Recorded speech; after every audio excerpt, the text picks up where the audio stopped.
وإذا اشترى الرجلان غلاما على أنهما بالخيار فرضى أحدهما فليس للآخر أن يرده عند أبي حنیفہ۔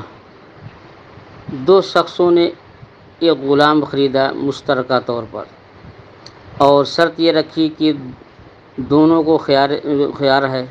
تو خیار شرط کے طور پر دو شخصوں نے ایک غلام خریدا، اور ایک شخص تو راضی ہو گیا اس کو خریدنے پر، تو اب دوسرے کو کیا خیار شرط حاصل ہے یا نہیں؟ تو اس سلسلے میں اختلاف ہے۔ امام اعظم رحمۃ اللہ علیہ کے نزدیک جب ایک شخص نے اپنی رضامندی ظاہر کر دی، بیع کو نافذ کر دیا، تو دوسرے کو اب واپس کرنے کا اختیار نہیں ہے۔ یہ امام اعظم رحمۃ اللہ علیہ کے نزدیک، اور حضرات صاحبین فرماتے ہیں کہ جب دونوں نے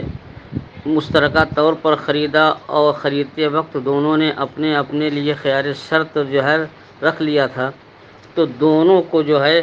واپس کرنے کا اختیار ہے۔ اگر ایک شخص جو ہے بیع کو نافذ کر دے تب بھی دوسرے کو نافذ کرنے کا اختیار ہے۔ تو اس لیے کہ جب دونوں کے لیے خیار شرط حاصل ہے تو اب دونوں جو ہے اس کو نافذ بھی کر سکتے ہیں، اور دونوں کو جو ہے اس بیع کو رد کرنے کا بھی اختیار ہے۔ اگر دوسرے کو اختیار نہ ہو تو یہ اس کو ضرر ہوگا، یہ صاحبین فرماتے ہیں۔ امام اعظم رحمۃ اللہ علیہ کی دلیل یہ ہے کہ جب ان لوگوں نے زید سے غلام خریدا، اس وقت زید غلام کا تنہا مالک تھا، غلام پر کسی اور کی ملکیت نہیں تھی۔ اب اگر جو ہے خالد اور بکر دو آدمیوں نے اسے خرید لیا اور دونوں نے خیار شرط کر لیا تھا، اور خالد نے بیع نافذ کر دیا، تو اب اس غلام کے آدھے حصے کا مالک خالد ہو گیا۔ اب اگر بکر کو واپس کرنے کا اختیار رہے اور بالفرض بکر جو ہے غلام واپس کر دے، تو اب غلام جو ہے واپس ہوگا اس حال میں کہ آدھے غلام کا مالک جو ہے بائع رہے گا اور آدھے غلام کا مالک جو ہے یہ خالد ہوگا۔ حالانکہ جب ان لوگوں نے زید سے غلام خریدا تھا اس وقت زید تنہا اس غلام کا مالک تھا بلا شرکت غیر، اور اب اگر ایک شخص بیع کو نافذ کر دے، دوسرے کو خیار شرط ہو اور واپس کر دے، تو لازم یہ آئے گا کہ غلام واپس کر رہے ہیں اس حال میں کہ وہ شرکت کے عیب سے اب عیبدار ہو گیا، اور اس میں جو ہے بائع کا نقصان ہے۔ اس لیے جو ہے ایک کے رضامندی ظاہر کر دینے سے دوسرے کو اختیار نہیں ہوگا۔ فرماتے ہیں وَإِذَا اشْتَرَى الرَّجُلَانِ غُلَامًا، جب دو شخصوں نے غلام خریدا اس شرط پر کہ دونوں کو خیار حاصل ہے، تو ایک ان دونوں میں سے ایک نے رضامندی ظاہر کر دی، تو دوسرے مشتری کو غلام واپس کرنے کا اختیار نہیں۔ امام اعظم رحمۃ اللہ علیہ کے نزدیک وقال لہو ان یردہ، اور حضرات صاحبین فرماتے ہیں کہ اگر ایک فریق بیع کو نافذ کر دے تب بھی دوسرے فریق کو، دوسرے خریدنے والے کو بیع رد کرنے کا اختیار ہوگا۔ وعلی ھذا الخلاف خیار العیب و خیار الرویت، کہتے ہیں اسی اختلاف پر جو ہے خیار عیب بھی ہے، خیار رویت بھی ہے۔ ولہما، حضرات صاحبین کی دلیل کہ ان اثبات الخیار لہما اثباتہ لکل واحد منہما، فرماتے ہیں کہ خیار کا ثابت کرنا دونوں کے لیے، تو یہ ان دونوں میں سے دونوں کے لیے خیار ہے۔ فلا یسقط باسقاط صاحبہ، تو ایک کے ساقط کر دینے سے دوسرے کو ساقط کرنا لازم نہیں آتا، کیوں لما فیہ من ابطال حقہ، کیونکہ اس میں دوسرے کے حق کو باطل کرنا ہوا، کہ جب دونوں آدمیوں کو مشترکہ طور پر خیار حاصل ہے، اگر ایک رضامندی ظاہر کر دے اور دوسرا واپس نہ کرے تو اب اس کے حق کو یہ باطل کرنا ہوا، حالانکہ دونوں کے لیے خیار شرط حاصل تھا۔ امام الائمہ رحمۃ اللہ علیہ کی دلیل یہ ہے کہ ان المبیع خرج عن ملکہ غیر معیب بعیب الشرکۃ، کہ مبی جو ہے بائع کی ملک سے نکلی اس حال میں کہ شرکت کے عیب سے عیب دار نہیں تھی۔ بائع یعنی زید تنہا اس کا مالک تھا، تو اب شرکت عیب، یہ شرکت میں ہونا گویا یہ عیب ہے، تو شرکت کے عیب سے وہ عیب دار نہیں تھی۔ وَلَوْ رَدَّهُ أَحَدُهُمَا، تو اگر ایک شخص بے پر راضی ہو جائے، بے کو نافذ کر دے، اور دوسرا فریق جو ہے اسے رد کر دے، کہتے ہیں اگر جو ہے ان دونوں میں سے ایک بے کو رد کر دے، مبی کو رد کر دے، تو رَدَّهُ مُعِيبًا بِهِ، تو اب مبی کو جو ہے شرکت کے عیب سے عیب دار کر کے واپس کرنا لازم آئے گا۔ وَفِيهِ الزام ضرر زائد، اور اس میں جو ہے زائد ضرر کا الزام ہے۔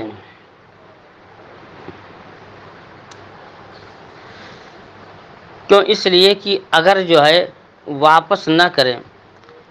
اگر ایک شخص رضامندی ظاہر کر دے اور دوسرے کے حق میں جو ہے خود بخود بے نافذ ہو جائے، اسے واپس کرنے کا اختیار نہ رہے، تو اس کے حق میں بھی تو ضرر ہو سکتا ہے، اس کے حق میں ضرر تو ہو سکتا ہے، لیکن اگر وہ واپس کر دے تو اس کو جو ضرر ہوگا اس سے زائد ضرر جو ہے بائع کو ہوگا۔ وَلَيْسَ مِنْ ضرورت اثبات الخيار لهما الرضا برد احدهما لتصور استماعهما على الرد، اور فرماتے ہیں کہ دونوں کے لیے خیار شرط کو ثابت کرنے کے لیے ضروری نہیں ہے کہ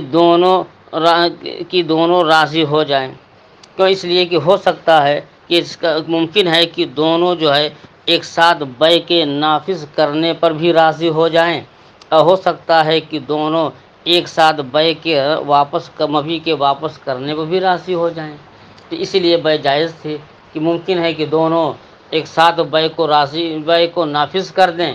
تو اس میں مبی کی جو بائع کا کوئی نقصان نہیں ہوگا۔ یہ بھی ممکن تھا کہ دونوں جو ہے واپس کر دیں، تب بھی بائع کا کوئی نقصان نہیں تھا،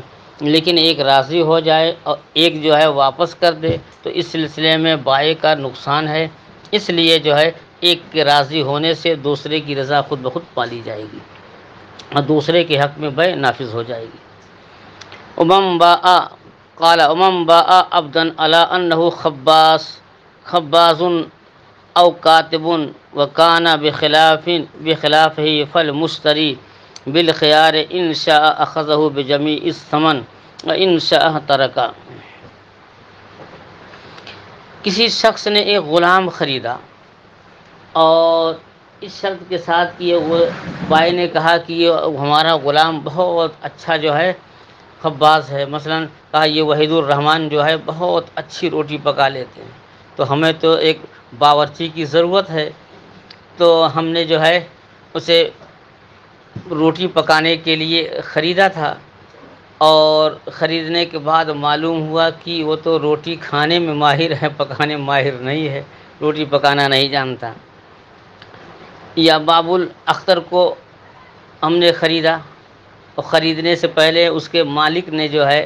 یہ کہا کہ ہمارا جو ہے یہ غلام باب الاختر ہے، یہ سالن بنانے میں بہت ماہر، بہت اچھا باورچی ہے، اور ہم نے سوچا چلیے ایک غلام رہے گا روٹی پکانے کے لیے، دوسرا غلام رہے گا جو ہے سالن اور دال اور چاول پکانے کے لیے، تو مطبخ کا نظام اچھا چلے گا۔ اور خریدنے کے بعد معلوم ہوا کہ یہ لوگ کھانے کے ماہر ہیں، یہ تو سالن جو ہے بنانا کیا جانتا ہے کہ کچھ بھی اس جو ہے ڈھنگ نہیں ہے، ہاں صرف چاول اور سالن کھانے میں دونوں ماہر ہیں، وہ روٹی کھانے میں ماہر ہیں۔ اب جس وصف کو سمجھ کر کے ہم نے لیا تھا، دونوں میں یہ وصف جو ہے مفقود ہے، تو یہ بے صحیح ہے یا نہیں؟ تو ظاہر ہے کہ جب ہم نے جو ہے اسے باورچی سمجھ کے لیا، یا اسے جو ہے خباز روٹی پکانے والا سمجھ کر کے لیا، اور پھر اس وصف پہ نہیں ہے، تو اب ہم چاہیں تو اپنے غلاموں کو واپس کر دیں اور کہہ دیں بھائی جس وصف کی ہمیں ضرورت تھی، جس وصف کے حامل باورچی کی ضرورت تھی، ان اوصاف کی یہ حامل نہیں ہے، اس لیے ہم انہیں واپس کر رہے ہیں، تو ہمیں واپس کرنے کا اختیار ہے، واپس کر سکتے ہیں۔ اور مثلا اگر 10,000 میں ہم نے دونوں کو خریدا اور بائع سے کہیں چونکہ جو وصف کہہ کر کے آپ نے بیچا تھا دونوں میں وہ اوصاف نہیں ہے، اس لیے 7,000 روپے لے لیجیے اور دونوں غلام ہمارے حوالے کر دیجیے۔ تو یہ جو ہے ہمیں اختیار نہیں ہے۔ کیوں؟ اس لیے کہ غلام تو دونوں موجود ہیں، صحیح سالم ہیں، البتہ دونوں میں وصف کی کمی ہے، اور یہ آپ پڑھ چکے ہیں کہ وصف کے مقابل میں ثمن نہیں ہوتا۔ ہم اگر لینا چاہیں تو پوری قیمت پر لے لیں، اگر واپس کرنا چاہیں تو واپس کر دیں۔ ایسا نہیں ہو سکتا ہے کہ غلام تو لے لیں اور ثمن جو ہے گھٹا کے دے دیں۔ فرماتے امم با عبدن علی انہ خباز،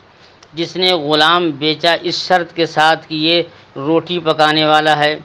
یا اس شرط کے ساتھ کہہ کر بیچا کہ یہ کاتب ہے، وکانہ بخلاف ہی، اور غلام اس صفت کے برخلاف ہے، نہ وہ باورچی ہے، نہ وہ خباز ہے، اور نہ یہ کاتب ہے۔ فالمشتری بالخیار، تو خریدنے والے کو اختیار ہے، ان شاء اخذہ بجمیع الثمن، اگر چاہے تو پوری قیمت کے عوض لے لے، وان شاء ترکا، اور اگر چاہے تو بیع کو ترک کر دے۔ کیوں؟ لأن ھذا وصف مرغوب فیہ، کیونکہ یہ وصف باورچی ہونا، خباز ہونا، کاتب ہونا، یہ ایسا وصف ہے جس میں اس کو رغبت ہوتی ہے۔ فیستحق فی العقد بالشرط، تو اب عقد میں جو ہے یہ شرط کا استحقاق ہوگا۔ ثم فوات، تو شرط کا استحقاق ہوگا۔ اب اس نے کہا کہ یہ باورچی ہے، خباز روٹی پکانے والا ہے، تو ہم تو اس اوصاف کے حامل کو خریدے ہیں، اور اگر وہ وصف نہیں ہے تو ہمیں بیع فسخ کرنے کا اختیار ہے۔ ثم یستحق فی العقد بالشرط، تو بائع نے جس شرط کے ساتھ کہہ کر کے بیچا ہے تو اسے اس وصف کا حق یہ حقدار ہے۔ ثم فواتہ یوجب التخییر، پھر ان وصف کے فوت ہونے سے اسے اختیار جو ہے یہ اختیار کا موجب ہے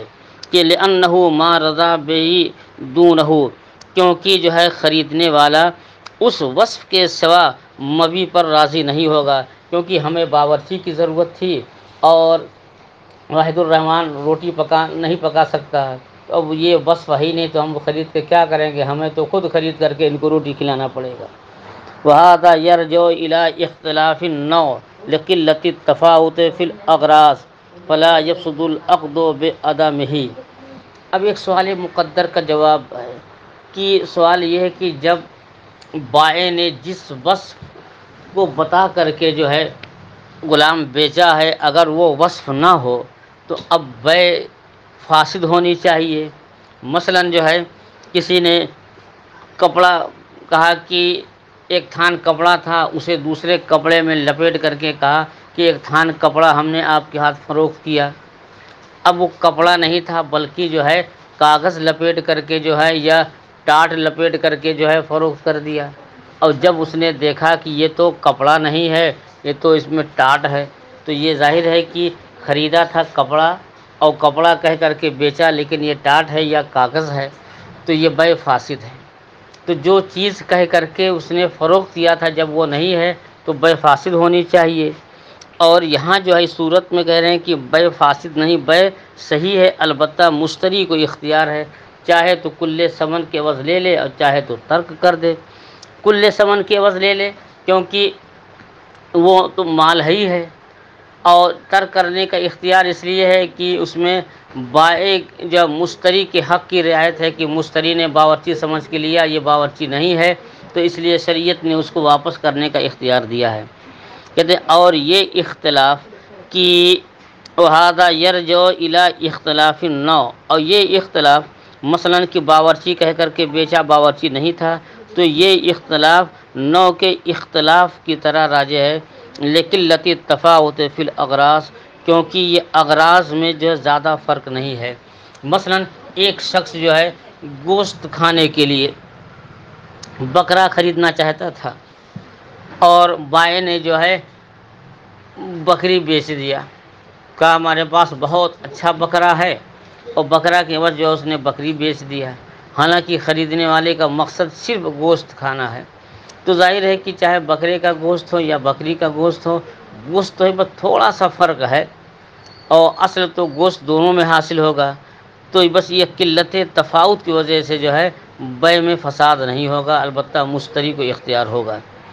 فرماتے ہیں کہ اور یہ اختلاف لوٹتا ہے نوع کے اختلاف کی طرف کہ یہ اغراض میں قلت تفاوت ہے، بہت معمولی فرق ہے۔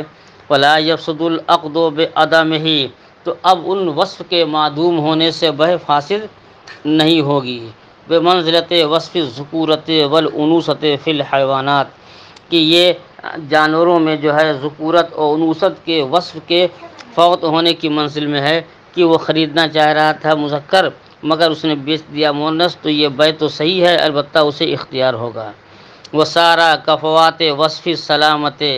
اور یہ ہو گیا اس وصف کی طرح جو ہے کہ جیسے اس کے اوصاف میں کچھ کمی ہے۔ مثلا کسی نے خریدا بکرا اور کہہ کے دیا کہ ہاں ہمارا بکرا بہت صحت مند ہے اور اس میں کوئی عیب نہیں ہے، لیکن جب اپنے گھر اس نے منگایا تو دیکھا کہ اس کے ایک پیر میں نمایاں کجی ہے۔ بکرا تو پورا ہے مگر چل پھر لیتا ہے، مگر پیر میں کجی ہے، تو وصف سلامت میں کمی ہے، تو بے تو یہ صحیح ہے، البتہ مشتری کو اختیار ہوگا کہ یہ عارض یعنی لنگڑا جو ہے بکرا لینا چاہے تو لے سکتا ہے اور واپس کرنا چاہے تو یہ لے سکتا ہے۔ تو یہ ہو گیا جو ہے ان وصف سلامت کے فوت ہونے کی طرح۔ مثلا اس نے کہا تھا کہ ہمارا مبی جو ہے یہ بالکل تمام جو ہے عیب سے خالی ہے مگر عیبدار نکلا۔ وَإِذَا أَخَذَهُ بِجَمِيعِ الثَّمَنِ، اور جب وہ اس غلام کو یا اس مبی کو جو خریدا ہے تو اگر لینا چاہے تو پوری جو ہے ثمن کے ساتھ لے گا، کل ثمن کے ساتھ۔ کیوں؟ لأن الاوصاف لا يقابلها شيء من الثمن، کیونکہ اوصاف کے مقابل میں ثمن کا کچھ بھی حصہ نہیں ہوتا، کہ لکونھا تابعۃ، کیونکہ اوصاف جو ہے عقد میں یہ ذات کے تابع ہوتے ہیں، جیسا کہ ماسبق میں گزر گیا۔ تو لینا چاہے تو کل ثمن کے عوض لے لے، ورنہ اس بے کو کیا ہے فسخ کر دے۔